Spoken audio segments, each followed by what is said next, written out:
আসসালামু আলাইকুম রহমতুল্লাহ। তো আজকে আমরা শিখব বি ভার্ব, হ্যাভ ভার্ব এবং দেয়ারের ব্যবহার। তো কখন বি ভার্ব ব্যবহার করা হয়? তো অ্যাট ফার্স্ট অফ অল আমরা বি ভার্বটা সম্পর্কে একটু জানি। বি ভার্বগুলো কি? বি ভার্বগুলো হচ্ছে এম, ইজ, আর। তো এম ইজ আর এর পাস্ট ফর্ম হচ্ছে ওয়াজ, ওয়ার।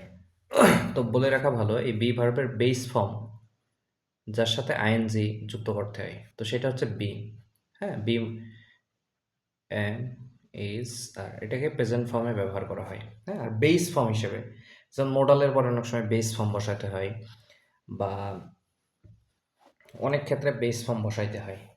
তো সেই ক্ষেত্রে সেই বেস ফর্মটা হচ্ছে বি, এবং এর পাস্ট ফর্ম হচ্ছে ওয়াজ বা ওয়্যার, ওয়াজ বা ওয়্যার, এবং এর পাস্ট পার্টিসিপল ফর্ম হচ্ছে বিন। ঠিক আছে? আমরা অনেক ক্ষেত্রে এটা জানি না, অনেকেই। এত সহজ একটা জিনিস কিন্তু অনেকেই এটা জানি না। এবং তো এই অ্যামিজার বা ওয়াজার এটার সাথে যদি আইএনজি যুক্ত করা হয়, তাহলে হয় হচ্ছে বিং। তো এটাই ছিল বি ভার্ব। এখন সাধারণত বি ভার্বের ইউজটা কি? বি ভার্বের ইউজটা হচ্ছে যেই বাক্যে যেই বাক্যে কোনো ডু ভার্ব থাকে না, করা, যাওয়া, খাওয়া, লেখা, পড়া। ইংরেজি বাক্যগুলোতে অবশ্যই ভার্ব থাকবেই, ভার্ব ছাড়া বাক্য হবে না। তো যেই বাক্যগুলোতে ডু ভার্ব নাই, করা, যাওয়া, খাওয়া, দেখা, পড়া, লেখা, শোনা, এগুলো থাকে না, সেই বাক্যগুলো বি ভার্ব দিয়ে ট্রান্সলেট করতে হয়। তো কিভাবে হয় একটা এক্সাম্পল দেখি। বাংলাদেশের রাজধানী ঢাকা। তো এই বাক্যে খেয়াল করো যে এই বাক্যে কিন্তু কোনো করা, যাওয়া, খাওয়া কিছুই নাই, শুধু বাংলাদেশের রাজধানী ঢাকা। তো এমন আর কি। হুম। তো তাহলে সাবজেক্ট বসাই। সাবজেক্ট বাংলাদেশের রাজধানী। তাহলে বাংলাদেশের রাজধানী ইংরেজি কি? র এর ইউজ আছে, র। তাহলে অফ এর ইউজ করতে হবে রাজধানী অফ বাংলাদেশ। তাহলে এবং অবযুক্ত নাউনের আগে বলছে দি ইউজ করতে।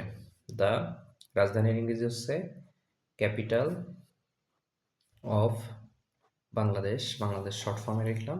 এখন বাংলাদেশের রাজধানী ঢাকা, এই বাক্যে কি কোনো ডু ভার্ব আছে? না, কোনো ডু ভার্ব নেই। তো সেক্ষেত্রে এই বাক্যে বি ভার্ব ইউজ করতে হবে, ইজ ঢাকা। এখন যদি বলি যে বাংলাদেশের রাজধানী ঢাকা ছিল একসময়, বা বাংলাদেশের রাজধানী জাহাঙ্গীরনগর ছিল একসময়, তাহলে এই ছিল যেহেতু অতীতকালে পাস্ট টেন্সে, তো এই ইজের পরিবর্তে পাস্ট টেন্সের ওয়াজ বসাইলেই পাস্ট টেন্স হয়ে যাবে। কথা বোঝা গেল কিনা? আচ্ছা, আর একটা এক্সাম্পল দেখি। আর একটা বাক্য লিখছি আমি। যানজট ঢাকা শহরের একটি অন্যতম সমস্যা। তাই তো? তাহলে এই বাক্যের সাবজেক্ট কি? যানজট সম্পর্কে বলা হচ্ছে, তাহলে যানজট হচ্ছে subject. Traffic jam, traffic jam subject. এখন এই বাক্যে কোনো ডু ভার্ব নেই, এবং সাধারণভাবেই বলা হচ্ছে যে যানজট ঢাকা শহরের একটি অন্যতম সমস্যা। সমস্যা, এখনকারের সমস্যা, আগের সমস্যা, মানে সার্বজনীন সমস্যার কথা বলছে। তো সেক্ষেত্রে ভার্ব বসালাম ইজ। এবার এক ঢাকা শহরের একটি অন্যতম সমস্যা, তাহলে অফ এর ইউজ একটি অন্যতম সমস্যা অফ ঢাকা শহর। তাই তো? তাহলে একটি অন্যতম সমস্যা, এ সিরিয়াস প্রবলেম।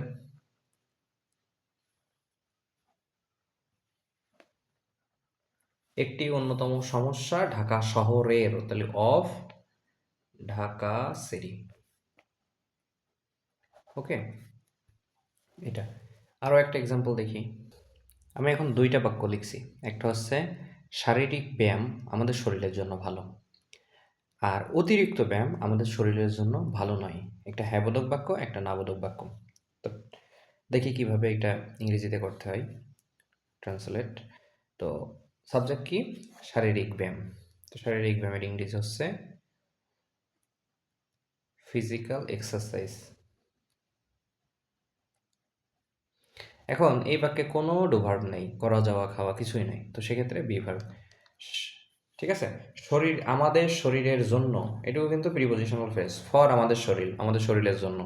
তো এটুকুর আসলে কোনো কাজই নাই, এটা শেষে জাস্ট বসাই দিব। তো ফিজিক্যাল এক্সারসাইজ ইজ ভালো। ফর আমাদের শরীর, ফর আওয়ার হেলথ অথবা ফর আওয়ার বডি। ঠিক আছে? আচ্ছা, এখন অতিরিক্ত ব্যায়াম আমাদের শরীরের জন্য ভালো নয়। তাহলে এটা কিভাবে ইংরেজি হবে? অতিরিক্ত ব্যায়াম, ওভার এক্সারসাইজ।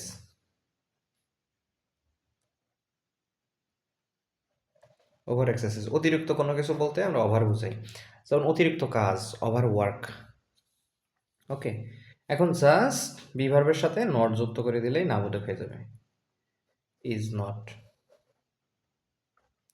গুড, ভালো নয় আমাদের শরীরের জন্য, ফর আওয়ার হেলথ। ঠিক আছে? তো এই বাক্যগুলো থেকে একটা জিনিস শিখে রাখো, সেটা হচ্ছে দেখো, বি ভার্বের পরে একটা অ্যাজেক্টিভ বসছে। খেয়াল করছো তোমরা? বি ভার্বের পরে একটা অ্যাজেক্টিভ বসছে। গুড কিন্তু একটা অ্যাজেক্টিভ।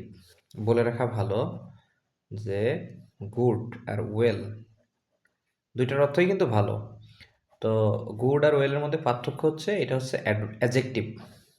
অ্যাজেক্টিভে যেখানে যেখানে অবস্থান সেখানে সেখানে গুড ইউজ হবে, আর অ্যাডভার্বের যেখানে যেখানে অবস্থান সেখানে হচ্ছে ওয়েল ইউজ হবে।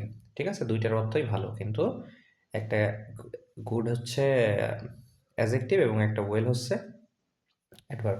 তো খেয়াল করে দেখো, এইখানে কিন্তু বি ভার্বের পরে একটা কি বসছে? অ্যাজেক্টিভ বসছে। আবার একটা জিনিস খেয়াল করো, এই বি ভার্বের পরে কিন্তু একটা এ serious problem of Dhaka city noun phrase বসছে, তাই না? বি ভার্বের পরে অ্যাজেক্টিভ বসতে পারে, বি ভার্বের পরে নাউন ফ্রেজ বসতে পারে। এ সিরিয়াস প্রবলেম, এটা কিন্তু একটা noun phrase of Dhaka city. কি আবার খেয়াল করো যে প্রেজেন্ট কন্টিনিউয়াস টেন্স যখন শিখছিলাম তখন বি ভার্বের পরে কিন্তু একটা আইএনজি যুক্ত ভার্ব ছিল। ঠিক আছে? তারপরে হচ্ছে আইএনজি যুক্ত ভার্বটা যদিও এখানে অ্যাজেক্টিভ হিসেবে বসছে, কিন্তু ওইটা অনেক ডিপ মিনিং আর কি আসে, অ্যাজেক্টিভ হিসেবেই বসছে। তো তারপরে হচ্ছে প্যাসিভের ক্ষেত্রে, প্যাসিভ সেন্টেন্স তৈরির ক্ষেত্রে বি ভার্বের পরে একটা ভি থ্রি বসছিল। যদিও ওই ভি থ্রিটাও এখানে অ্যাজেক্টিভের মতোই অ্যাডজেক্টিভ হিসেবেই কাজ করছিল, কিন্তু ভার্বের সাথেই আমরা ৩ নম্বর ফর্ম বসাইছি, তাই না? তো তাইলে আমরা মনে রাখবো এই বিষয়টা, যে বি ভার্বের পরে সাধারণত নাউন ফ্রেজ বসতে পারে, অ্যাডজেক্টিভ বসতে পারে, প্রেজেন্ট কন্টিনিউয়াস টেন্সে মেইন ভার্বের সাথে আইএনজি বসতে পারে। আমি আবার বলছি যে ওইটা একটা অ্যাডজেক্টিভই। তারপরে হচ্ছে বি ভার্বের পরে প্যাসিভের ক্ষেত্রে ভার্ব থ্রি বসতে পারে, এটাও একটা অ্যাডজেক্টিভ। ঠিক আছে? তো আমরা আরও কিছু এক্সাম্পল দেখি। দেখো, আমি এখানে আরও 4টি এক্সাম্পল নিছি। আমার বাবা একজন সৎ লোক ছিলেন। বাংলাদেশ একটি উন্নয়নশীল দেশ। যদি আমি রাজা হতাম। যদির ইংরেজি যদিটা হচ্ছে একটা অ্যাডভার্ব, জাস্ট ইফ, এটার মানে হচ্ছে ইফ, সাবজেক্টের আগে বসছে, সাবজেক্টের আগে ইউজ হয়েছে, তো এটা একটা অ্যাডভার্ব। আমি রাজা হতাম, বা আমি একজন ছাত্র ছিলাম, এই 4টা এক্সাম্পল নিছি। তো আমার বাবা একজন সৎ লোক ছিলেন, তাহলে আমার বাবা সাবজেক্ট, মাই ফাদার। সৎলোক, যদি বলতাম সৎলোক তাহলে বর্তমানে সৎলোক, সৎলোক ছিলেন হয়তো এখন বাবা নাই এমনটা বোঝাচ্ছে। তো ছিলেন এই কারণে এখানে ওয়াজের ইউজ হচ্ছে। ঠিক আছে? মাই ফাদার ওয়াজ একজন সৎ লোক, একজন সৎ লোক। ওকে, তো বাংলাদেশ একটি উন্নয়নশীল দেশ, তাহলে বাংলাদেশ সাবজেক্ট, কোনো ডু ভার্ব নেই, প্রেজেন্ট টেন্সের বাক্য, তাহলে ইজ একটি উন্নয়নশীল দেশ, একটি উন্নয়নশীল দেশ। ওকে, এমনভাবে ইংরেজিটা মানে আয়ত্ত করতে হবে যে আমি বাংলা বলবো কিন্তু লিখবো ইংরেজিতে, বিষয়টা এমন আর কি। যদি ইফ, এটার কোনো কাজ নাই। আমি রাজা হতাম, তাহলে এখন তো রাজা না, যদি আগে ছিলাম তাহলে আই ওয়াজ এ কিং, তাই তো? কিন্তু না, ওয়ার হবে এখানে। কেন ওয়ার হবে? এই সেন্টেন্সটা করার পরে আমি এটা বলবো।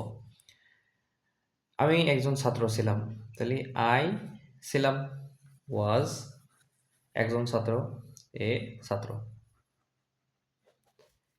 এখন খেয়াল করো, এইখানে দিলাম ওয়াজ কিন্তু এইখানে দিলাম ওয়্যার। এটাই আজকের বি ভার্ব দিয়ে লাস্ট বাক্য। তো এইখানে দিলাম ওয়াজ আর এইখানে দিলাম ওয়্যার। তো এটা কেন দিলাম? দেখো, আমি একজন ছাত্র ছিলাম, এটা মানে আমি সত্যি সত্যি ছিলাম, তাই না? এতে কোনো সন্দেহ নেই যে আমি শিওর ছিলাম, অতীতে আমার এটা অবস্থানটা ছিল আর কি। কিন্তু আমি কি অতীতে রাজা ছিলাম? এটা আমার কল্পনা না? তো এই কল্পনার কারণে এইখানে ওয়াজটা হয়েছে ওয়্যার। আর এইখানে হচ্ছে যেহেতু আমি সত্যি, সত্যি ছাত্র ছিলাম এইজন্য এখানে ওয়াজ। তো যদি এরকম কোনো কল্পনা থাকে, কোনো কল্পনা তাইলে ওয়াজ না, সেখানে হবে ওয়্যার। আর যদি কল্পনা না থাকে, সত্যি, সত্যি থাকে তাহলে সেটা ওয়াজ। যদি আমি পাখি হতাম, if I were a bird, তখন আই ওয়াজ এ বার্ড না। আই ওয়াজ এ বার্ড মানে কি? আমি সত্যি, সত্যি পাখি ছিলাম। পাখি থেকে মানুষ হইছি, তাই? না, ঘটনাটা আসলে তা নয়। তো এই ছিল হচ্ছে বি ভার্বের ব্যবহার। এখন আসো হ্যাভ ভার্বের ব্যবহার। তো খেয়াল করো, হ্যাভ ভার্বটা আসলে এটার অর্থ কি? হ্যাভ ভার্বের অর্থ হচ্ছে আছে সাধারণত। ঠিক আছে? হ্যাভ কিন্তু অক্সিলারি ভার্ব হিসেবে ব্যবহৃত হয় প্রেজেন্ট পারফেক্ট টেন্সে, তাই না? প্রেজেন্ট পারফেক্ট টেন্সে have has plus verb three না? তখন কিন্তু হ্যাভ অক্সিলারি ভার্ব, কিন্তু হ্যাভ যখন মেইন ভার্ব, যখন আমরা কোনো কিছু আছে এমন বোঝাবো, তখন কিন্তু হ্যাভ ভার্ব। এবং আছে কেমন আছে? কোনো কারোর মালিকানায় আছে, আমার আছে, তোমার আছে, দেশের আছে, বিদ্যালয়ের আছে, এমন মালিকানায় যখন থাকবে তখন আছে। তো হ্যাভ এর তিনটা ফর্ম আছে। হ্যাভ হচ্ছে একেবারে বেস ফর্ম। হ্যাভের সাথে যখন এস অথবা ইএস যুক্ত করবে তখন এই হ্যাভ হয়ে যাবে হ্যাজ। ঠিক আছে? হ্যাভের সাথে এস বাই এস যুক্ত করলে হয়ে যায় হ্যাজ। আর হ্যাভের ভি3 হচ্ছে ভি2 ভি3 দুইটাই হচ্ছে হ্যাড। মনে থাকবে? তাহলে হ্যাভ হচ্ছে base form, S by S যুক্ত করলে হয় হ্যাজ, ভার্ব থ্রি করলে হয় হ্যাড, তারপরে যদি আইএনজি যুক্ত করা হয় তাহলে হয় হ্যাভিং। বানানটা খেয়াল করো, ইটা উঠে গেছে। ওকে, আচ্ছা, তাহলে এটাই ছিল। তাহলে বেস ফর্ম হচ্ছে হ্যাভ, এস বাই এস যুক্ত করার present indefinite tense subject third person singular হলে যে এস বাই এস যুক্ত হয় তখন ওটা হয়ে যায় হ্যাজ। আর ভি2তে হ্যাড, ভি3তেও হ্যাড, এবং আইএনজি যুক্ত করলে হয় হ্যাভিং। ঠিক আছে? আচ্ছা, এখন আসি একটু এক্সাম্পলে। যদি বলি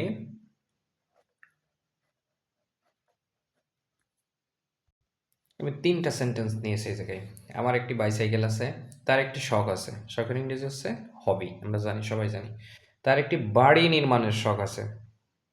ঠিক আছে? তার মানে এখানে শখটা হচ্ছে বাড়ি নির্মাণের শখ। এটাই হচ্ছে সেই অবজেক্টটা আর কি। তো খেয়াল করো, আমার একটি সাইকেল আছে। তাহলে আই আছে, হ্যাভ হ্যাজ থেকে আয়ের সাথে যেহেতু first person, I have a by I have a bicycle. যদি এখানে বলতাম আমার একটি বাইসাইকেল আছে না, আমার একটি বাইসাইকেল ছিল, তো সেক্ষেত্রে হ্যাভটা কি হয়ে যাবে? I had a bicycle. বোঝা গেছে এবার বিষয়টা? তার একটি শখ আছে, হি বা শি। এখন আছে যেহেতু প্রেজেন্ট টেন্সে, সেহেতু এখন হি এর সাথে কি আর হ্যাভ বসাবো? হ্যাভের সাথে এস বাই এস যুক্ত হবে না? তো হ্যাভের সাথে এস বাই এস যুক্ত হওয়া মানে হ্যাভটা হ্যাজ। হি হ্যাজ এ হবি। ঠিক আছে? এরপরে যদি বলি তার একটি বাড়ি নির্মাণের শখ আছে, একটি বাড়ি, এটা। তাহলে হি হ্যাজ, তার আছে একটি শখ অফ বাড়ি নির্মাণ, তাই তো? এ হবি অফ বাড়ি নির্মাণ। তাহলে নির্মাণের ইংরেজি বিল্ড আর বাড়ির ইংরেজি হাউস। এখন আমি যদি এখানে বিল্ড হাউস দিই, বিল্ড হাউস দিই, তাহলে যখন আমরা ইম্পারেটিভ সেন্টেন্স শিখবো তখন আরো বিষয়টা ক্লিয়ার হয়ে যাবে। বিল্ড হাউস মানে হচ্ছে বাড়ি নির্মাণ করো। তাহলে হি হ্যাজ এ হবি, তার একটা হবি আছে, বিল্ড হাউস, একটা বাড়ি নির্মাণ করো। হইলো? না, হইলো না। এটা নতুন করে একটা সেন্টেন্স হয়ে গেল। ঠিক আছে? তো যখন বাক্যে সাবজেক্টে, অবজেক্টে, প্রিপজিশনাল অবজেক্টে কোনো ভার্বকে ইউজ করতে হবে, তখন ভার্বটাকে নাউনের মতো করে ইউজ করতে হবে, এবং এই বিল্ড তখন আর চলবে না। তখন হবে হচ্ছে বিল্ডিং। বাড়ি নির্মাণ করার ইংরেজি বিল্ড হাউস না। বিল্ড হাউস মানে বাড়ি নির্মাণ করো, অর্ডার করতেছে, আদেশ করতেছে, অনুরোধ করতেছে, এমন। আর এই কারণে এটাকে নাউনের মতো করে ইউজ করার জন্য এখানে বিল্ডিং হাউস ইউজ করা হয়েছে। ঠিক আছে? যখন নাউনের জায়গায় কোনো ভার্ব ইউজ করব তখন ভার্বটাকে আইএনজি করে ইউজ করব। অবশ্যই বিষয়টা মনে রাখবে। এইবার আসো একটু নামবোধক সেন্টেন্স দেখি। খেয়াল করো, এখানে লিখছে আমার কোনো ঋণ নেই। ঋণের ইংরেজি হচ্ছে ডেপ্ট। DEBT, ডেপ্ট। আর দেখো তাহলে এটার ইংরেজি কি হবে? তাহলে আই,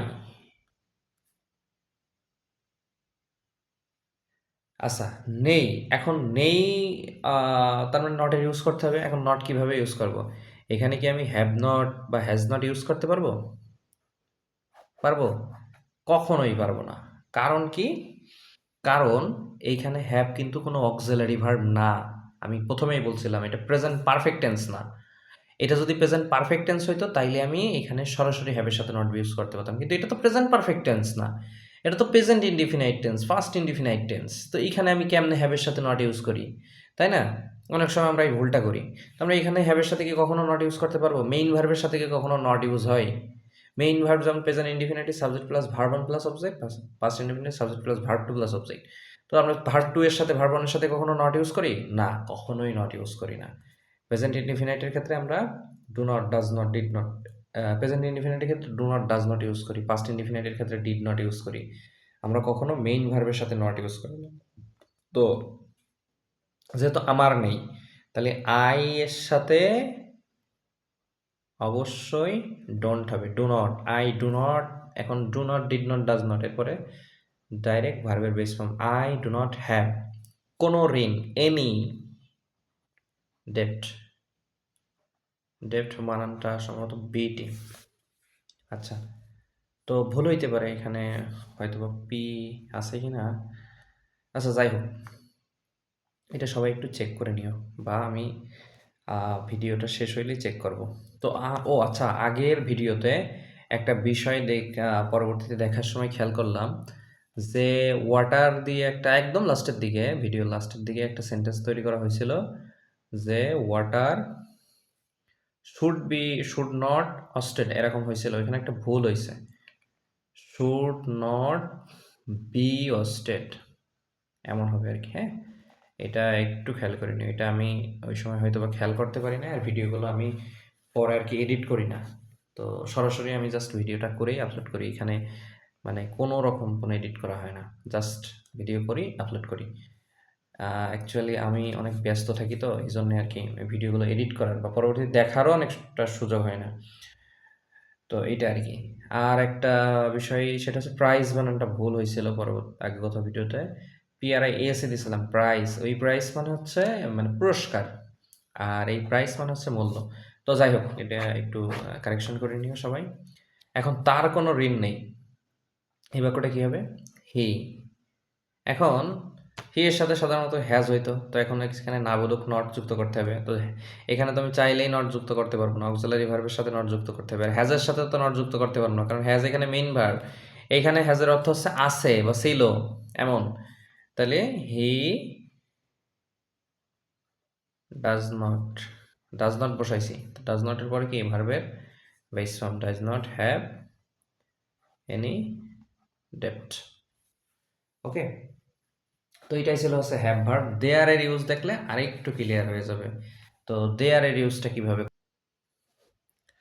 তো দেয়ার এর ইউজটা কিভাবে করে? দেয়ার তখনই ইউজ হয় যখন কোনো স্থানে কোনো কিছু থাকা বোঝায়।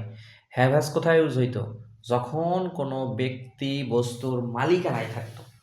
হ্যাভ আছে, হ্যাভ মানেও আছে, দেয়ার মানেও আছে, কিন্তু হ্যাভের আছে হচ্ছে মালিকানায় আছে, আর দেয়ারের আছে হচ্ছে কোনো স্থানে আছে, কোনো জায়গায় আছে, এমনটা বোঝাইলে দেয়ার ইউজ হয়। যেমন যদি বলি, বিদ্যালয়ে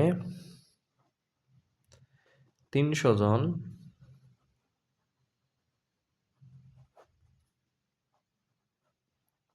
ছাত্রছাত্রী আছে, এমনটা যদি বোঝাই। তো এখানে দেখো বিদ্যালয়ের কিন্তু আমি বলি নাই যে বিদ্যালয়ের 300 ছাত্রছাত্রী আছে, বিদ্যালয়ে আছে মানে বিদ্যালয়ে অবস্থান করছে, এমনটা বোঝাচ্ছে। এটা বুঝতে হবে আর কি। এটা বারবার সেন্টেন্স তৈরি করতে করতে এটা অটোমেটিক বুঝে যাবে তোমরা। হুম। তবে ওই যে মোস্ট ইম্পর্টেন্টলি হচ্ছে প্র্যাকটিস। প্র্যাকটিস ছাড়া এগুলো কিন্তু মানে খুব সহজে আয়ত্তে আসবে না। হ্যাঁ, তো বিদ্যালয়ে 300 ছাত্রছাত্রী আছে, তাহলে দেয়ার এর ইউজ করতে হবে। দেয়ার, তারপরে অ্যাম ইজ আর ওয়াজ ওয়্যার। দেয়ারের পরে am is are was were. এখন সাবজেক্ট দেখে এটা বসাইতে হবে। দেয়ার, এখন 300 জন ছাত্রছাত্রী, আছে প্রেজেন্ট টেন্সে, তার মানে am is are ইউজ করতে হবে। এবং যেহেতু 300 জন ছাত্রছাত্রী, সাবজেক্ট প্লুরাল, যে এই জন্যে দেয়ার আর 300 স্টুডেন্টস। স্টুডেন্টস 300 জন, তাই স্টুডেন্টস। এখন বিদ্যালয়ে, দেখো বিদ্যালয়ে, এই বিদ্যালয়ে এইটুকু দেখলেই তো বোঝা যায় ইন বিদ্যালয়। বিদ্যালয়ে যদি বোঝাতে চাই এ আছে, এই কারণে এখানে তো অবশ্যই এখানে ইন স্কুল, তো ইন স্কুল তো কখনো সাবজেক্ট হইতে পারে না। ইন স্কুল, বিষয়টা আশা করি বুঝতে পারছো, ঠিক আছে? এই মনে কোনো শান্তি নাই,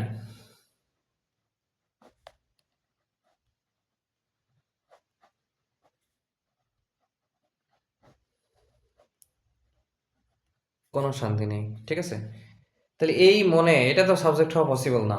তাহলে কোনো শান্তি নাই এই মনে, দেয়ার ইজ নো শান্তি ইন দিস মন। বিষয়টা এরকম, দেয়ার ইজ নো শান্তি ইন দিস মন।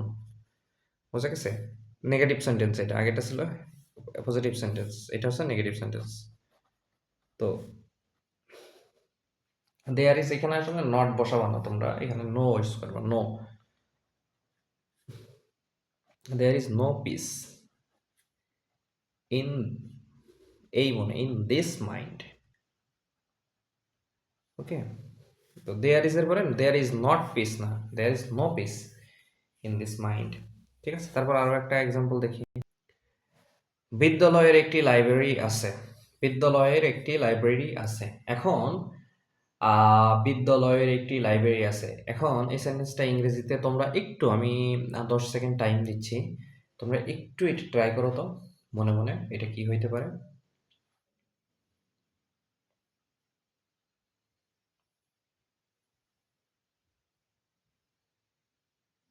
আচ্ছা, তোমাদের টাইম আপ, যে যা মনে মনে করছো ঠিক আছে, এখন মিলাও। তো বিদ্যালয়ের একটি লাইব্রেরি আছে, দেখো এইখানে আমি কিন্তু বলি নয় বিদ্যালয়ে আছে, বিদ্যালয়ের মালিকানায় একটা লাইব্রেরি আছে, বিদ্যালয়ের মালিক, লাইব্রেরির মালিক বিদ্যালয়। তো এখানে দ্য স্কুল অথবা স্কুল, এখন এখানে দেয়ার এর ইউজ হবে না, হ্যাভ হ্যাজ এর ইউজ হবে, স্কুল হ্যাজ এ লাইব্রেরি, ঠিক আছে? যদি বলতাম যে বিদ্যালয়ে একটি লাইব্রেরি আছে, there is a library in বিদ্যালয়, তখন কিন্তু এমনটা হইতো, ঠিক আছে? ওকে, আরেকটা বাক্য লিখছি দেখো, ওই জঙ্গলে বাঘ ছিল।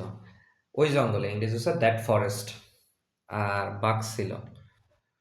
তো দেখো কোনো জায়গায় কোনো কিছু ছিল, জঙ্গলে বাঘ ছিল, তাহলে ইংরেজি কি হবে? দেয়ার, দেয়ার ইউজ করবো, ছিল আছে না বলছে ছিল, তাহলে দেয়ার ওয়াজ, কি ছিল? বাঘ, টাইগার। ওই জঙ্গলে, জঙ্গলে এর কারণে ইন, আর ওই, এই হইলে দিস, ওই হইলে দ্যাট, ইন দ্যাট ফরেস্ট। বুঝা গেছে? তো আশা করি সবাই মোটামুটি বুঝতে পারছো। অলরেডি 20 মিনিট ওভার হয়ে গেছে ভিডিওটা। তো আজকে এই পর্যন্তই।